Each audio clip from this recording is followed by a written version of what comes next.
My name is Chloe Logan, and I'm 34 years old. I find myself standing in the midst of a sprawling, tastefully decorated garden, bedecked with fairy lights and floral arrangements. It's the annual Logan family reunion, a tradition that's as unavoidable as the changing seasons. The air is thick with laughter, the scent of barbecue, and the undercurrent of familial politics. My cousin Ethan is standing across the lawn, his smile as sharp as the knife he's using to carve the roast. Ethan Logan, the golden boy, the self-made real estate mogul, and my relentless tormentor since childhood. His presence stirs a cauldron of emotions inside me, a blend of resentment, defiance, and an unexpected thrill of impending confrontation. It's as Ethan raises his glass for a toast, his voice booming over the clinking glasses and idle chatter, that he delivers his barb.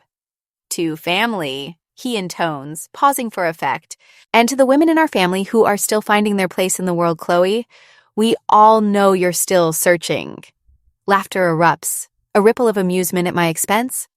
My cheeks flush, a hot tide rising beneath my skin, but I hold my composure. This isn't the first time Ethan has belittled me in public, reducing my career in environmental law to a hobby and my unmarried status to a flaw. As the evening winds to a close, Ethan's insult sits with me, festering like an untreated wound. But this time it's different. This time, the sting ignites a fire within me. I swore I wouldn't let him have the last laugh. I needed a plan, a smart, deliberate plan to show Ethan and the rest of the family that I wasn't just finding my place. I was claiming it. The first strike from Ethan arrives swiftly, like a cobra in the tall grass. A week later, I discover my work documents missing from my office, crucial files related to a significant environmental case I was spearheading.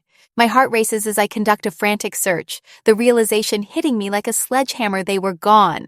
I immediately suspect Ethan's hand in the sabotage, knowing he had access to the building through some well-placed connections. I spend the night in a frenzy of thoughts, evaluating my options with the precision of a chess player.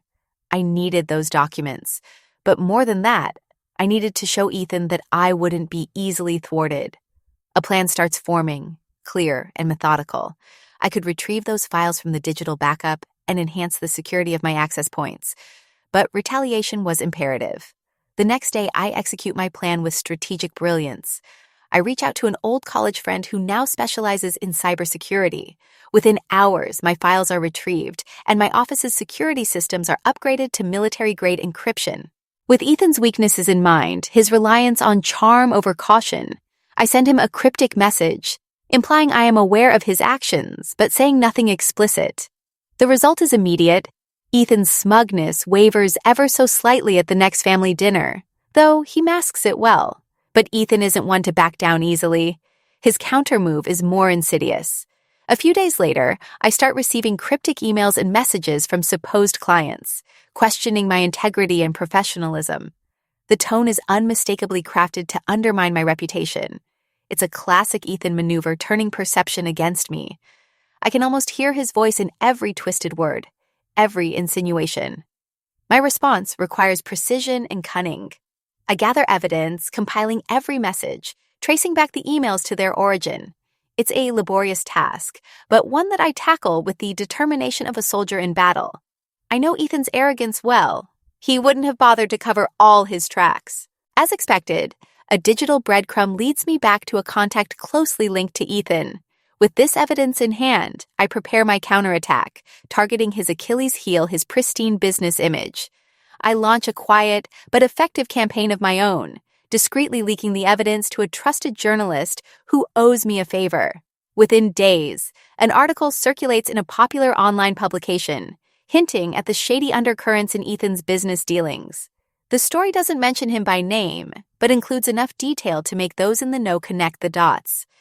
Ethan's calls multiply overnight, his carefully crafted facade beginning to crack under the scrutiny. Ethan's desperation mounts, driving him to his third and riskiest move. He attempts to sway the family against me by orchestrating a dramatic scene. At the next family gathering, he feigns concern for my well-being, implying I'm struggling mentally and professionally, too proud to ask for help.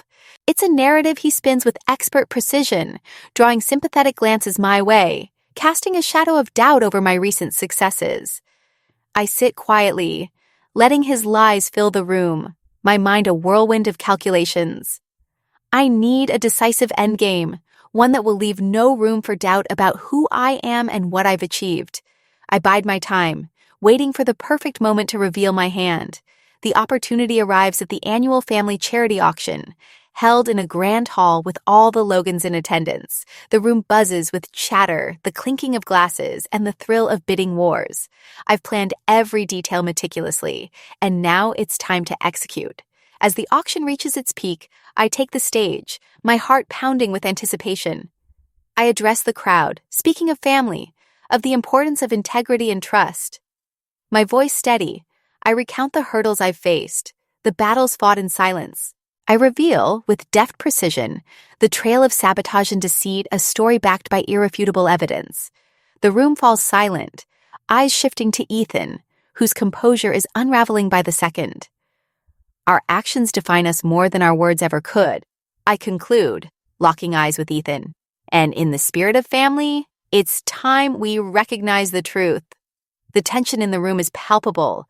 Ethan's expression a mix of disbelief and anger, his mask finally shattered. The silence breaks with scattered applause, growing into a thunderous ovation, a testament to my victory, to the truth prevailing. Ethan's power play collapses, his attempts to undermine me reduced to a cautionary tale of hubris and overreach. As the applause subsides, I deliver the final, devastating blow.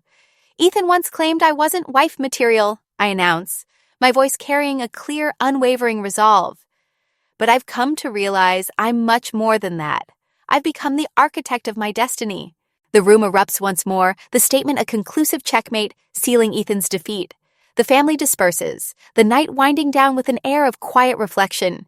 Ethan, stripped of his bravado, slips away into the shadows, no longer the invincible golden boy. And I, Chloe Logan, stand amidst the remnants of the evening, stronger than ever, having claimed my place not just in the family, but in the world.